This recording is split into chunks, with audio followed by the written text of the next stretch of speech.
The 2015–2018 Indian Chieftain Dark Horse.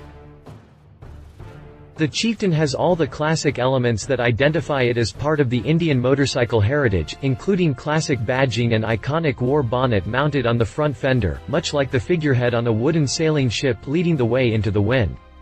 Carried forward into 2018, the Chieftain, powered by the triple-cam, V-twin Thunderstroke 111 engine, wears the same valenced fenders and vintage styling, leaving no question that it has a prominent place in the lineup of this historic brand.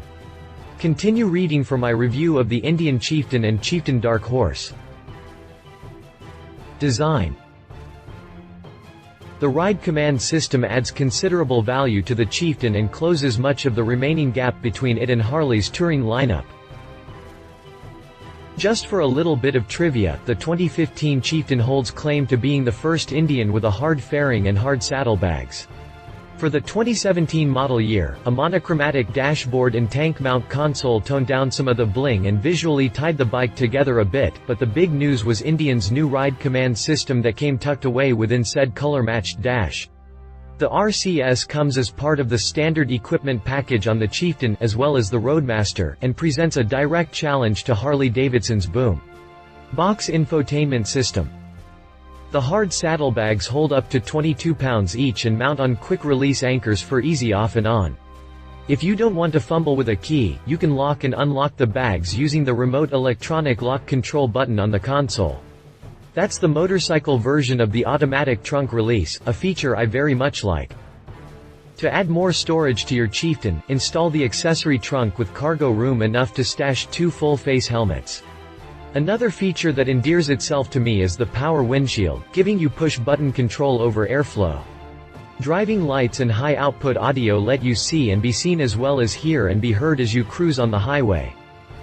With a seat height of 26 inches, I can consider this bike as a rider and not just a passenger. I appreciate that there are baggers out there that short folks can ride. While in the accessories catalog, check out the passenger floorboards that flip up out of the way when you don't have someone on the pillion. New from 2017, the RCS added a 7-inch touchscreen that works even with gloves and bundles up GPS, roadmap functions with AM, FM, USB, Bluetooth jukebox convenience and smartphone interface features. A ride data display keeps up with your trip, and the tire pressure monitoring system lets you keep an eye on that most critical metric. This adds considerable value to the Chieftain and closes much of the remaining gap between it and Harley's touring lineup. Chieftain Dark Horse. Almost the entirety of the bike comes shot in a deep matte black finish that comes off as both sinister and stealthy at the same time. On May 11, 2016, Indian Motorcycles revealed a variant on the Chieftain platform, the Chieftain Dark Horse, since joined by the Chieftain Elite and Chieftain Limited. As the name suggests, it comes with a near-solid blackout treatment, and a quick look at the accessory catalog reveals bits and bobs that take the look even further over to the dark side. Almost the entirety of the bike comes shot in Thunder Black Smoke, a deep black with a matte finish that throws subtle highlights as light plays across the curves with no hotspots like you get with a glossy finish. End result, a look that comes off as both sinister and stealthy at the same time. The Thunderstroke 111 carries chrome pushrod tubes and polished cooling fin edges with a bright timing cover, but nearly everything else from the flywheel cases to the flathead-looking valve covers are blacked out. All this is meant to harken back to the 40s, and bring a bit more classic custom style to the Chieftain line.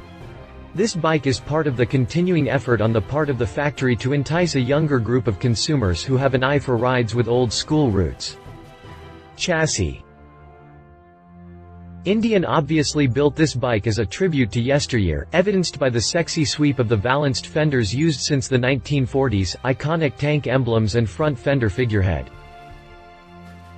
Indian obviously built this bike as a tribute to yesteryear, evidenced by the sexy sweep of the valenced fenders used since the 1940s, iconic tank emblems and front fender figurehead.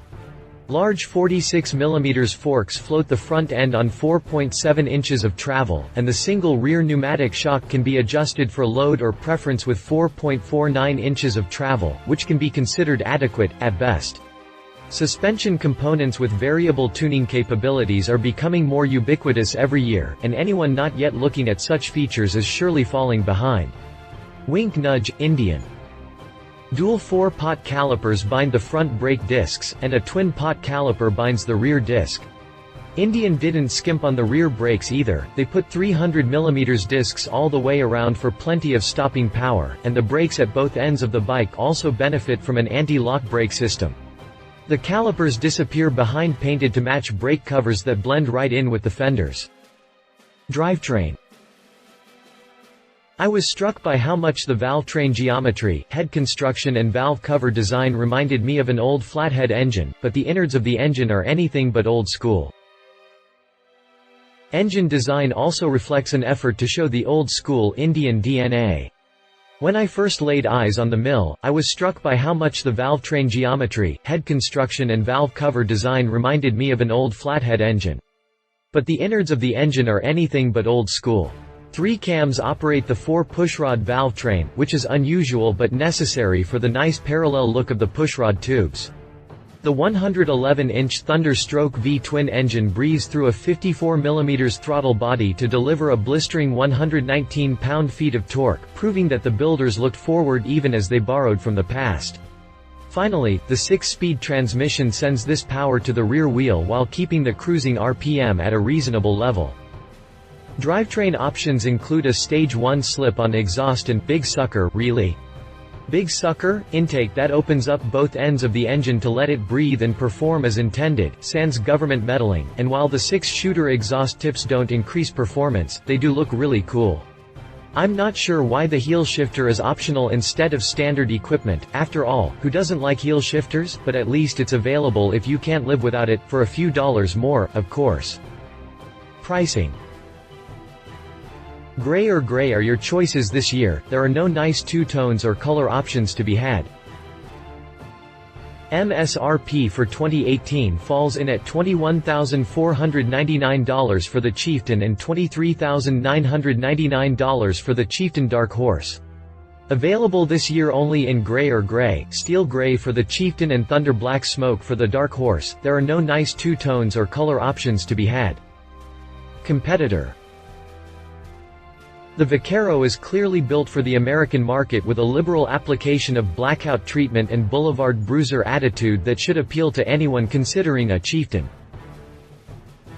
Indian draws on its deep historical roots for many of the design aspects on the Dark Horse, but the large front fairing is an entirely modern invention. Rather than grabbing the obvious HD bagger such as the Street Glide, Road Glide or even the Sport Glide, I want to give Kawasaki a shot and see how its Vulcan 1700 Vaquero abs stacks up. The Vaquero is clearly built for the American market with a liberal application of blackout treatment and boulevard bruiser attitude that should appeal to anyone considering a Chieftain. Kawi opted for a fixed fairing that is not unlike HD's Sharknose, and while some like frame mount fairings for their stability in the wind, I still prefer Indian's fork mount, Batwing-esque fairing.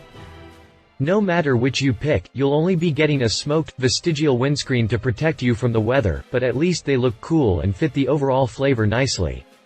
Both manufacturers make sure you can share your music with everyone around you with premium sound systems, and in a slight trade-off at the rear end, Kawi chucks on the P-pad that the Dark Horse lacks but runs with smaller hard bags.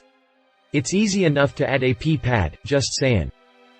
Suspension components are remarkable similar with staggered, non-adjustable stems up front and a posh, air-adjustable preload in back across the board. Not only does this give you a wide range of adjustability, air ride shocks are famously smooth operators. Both run abs, but Kawi takes it up a notch with its proprietary advanced coactive braking technology that electronically distributes the braking effort for extra stability in all conditions. Big V twins sell well on our side of the pond, and both of these rides carry real bruisers. Kawi packs in a 103.7 cubic inch 1700 cc plant that is a monster by most standards but still falls short of the 111 inch 1811 cc Thunderstroke. Power is a little shy as well with only 107.6 pound-feet from the Vulcan against 119 pounds grunt. Does that matter much? Not really, but there it is anyway. You had to know that if Kawi was going to shine here, it was going to be at the checkout. At only $16,799, the Vulcan 1700 Vaquero abs is significantly less expensive than the Chieftain Dark Horse with its lofty $23,999 tag. price has ever been the toehold for foreign cruisers, and it's still true today. Is that enough to break a deal? Depends on your budget and tastes, but my money would be on the Indian every time," he said. My husband and fellow writer, T.J. Hinton, says, "I gotta say that Polaris is doing an excellent job refurbishing the Indian brand, and the Chieftain is a perfect example of this. Even though the decidedly retro looks of this ride will fit with a rather niche clientele, the performance is something that everyone can appreciate. I really like the engine design, and prefer it to the more post-modern looks of the Scout engine," she said. "I really like these Indian bikes. They're classy and classic, elegant and vintage. I'm hard-pressed to choose between the Chieftain and the Harley-Davidson Street Glide. They're priced comparably and the appeal of the Project Rushmore bikes is strong." Specifications. References. Kawasaki Vulcan 1700 Vaquero. See our review of the Kawasaki Vulcan 1700 Vaquero. Indian Motorcycle Chieftain Elite and Chieftain Limited. See our look at the Indian Motorcycle Chieftain Elite and Chieftain Limited. If you liked this video, please share your thoughts in the comments below and don't forget to hit the subscribe button.